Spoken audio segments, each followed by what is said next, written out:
ვენეციაში თანამედროვე ხელოვნების ყველაზე გავლენიანი და მასშტაბური საერთაშორისო ფორუმი ვენეციის ბიენალე ოფიციალურად გაიხსნა და მასში დაახლოებით 100-მდე ქვეყანა მონაწილეობს.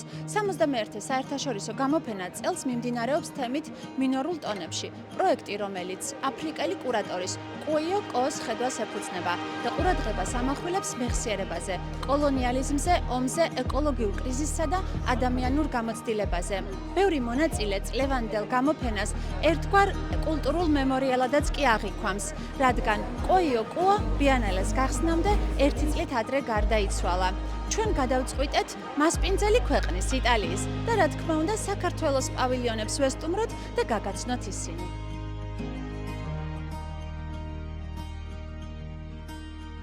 ქართული პავილიონი ვენეციის ბიენალეზე საქართველოს წარმოადგენს როგორც კულტურების გზაჯვარედინს.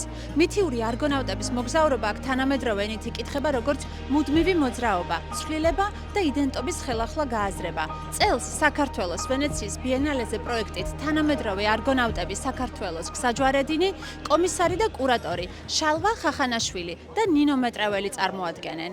საქართველოს ეროვნული პავილიონი 61 საერთაშორისო ბიენალეზე ვენეციაში წარდგება ორიგინალური კონცეფციით თანამედროვე არგონავტები საქართველოს გზაჯვარედინი.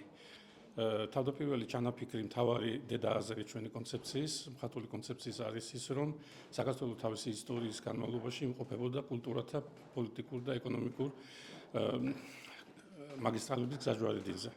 და გვინდოდა დემონსტრირება გაგვეკეთებინა, რომ ეს რეალობა დღესაც აქტუალურია, დღესაც გრძელდება, რომ საქართველოს ტერიტორია არის ხალხთა დიალოგთა კულტურის ადგილი. მეორე აზრი, რომელის განცობაზე ვიმუშავეთ, ეს არის თუ როგორ გავუკეთებინა წარსულისა და თანამედროვეობის სინთეზი.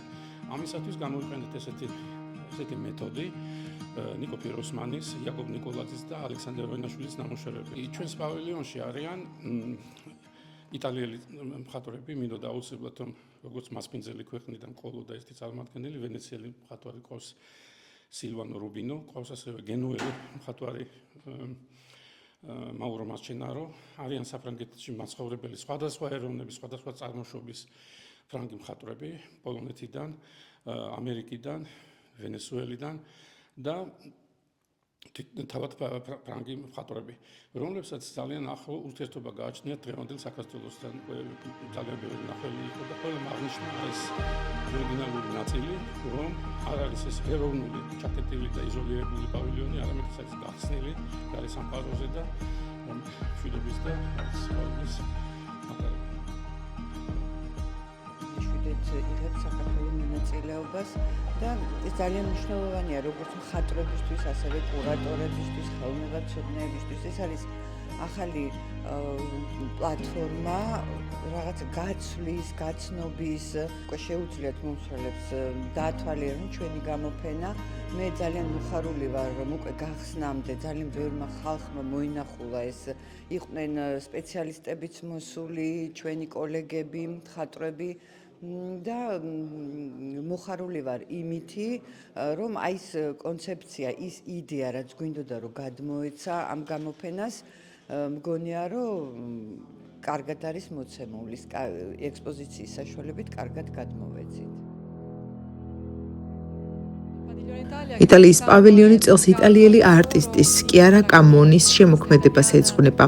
გამოფენა, რომელსაც მხარს უჭერს კულტურის სამინისტროს თანამედროვე შემოქმედების გენერალური დირექტორატი, ატარებს თავის ცენტრში, რა თქმა უნდა, პოლიტიკას, გრძნობებისა და ურთიერთობების პოლიტიკას, იმ ჯადოსნურობას, რომელიც არსებობს ერთად მუშაობაში, საქმიანობაში, რომელიც დაფუძნებულია თანაშემოქმედების, კოლექტიურობისა და გაზიარების იდეაზე.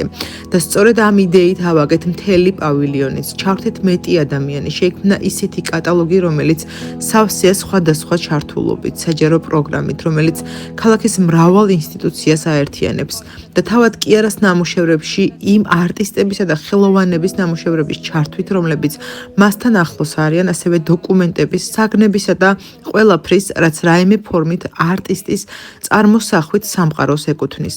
ეს ყველაფერი გვასწავლის, როგორ წარმოვიდგინოთ უკეთესი სამყარო და ხელახლა დავფიქრდეთ ჩვენს რეალობაზე.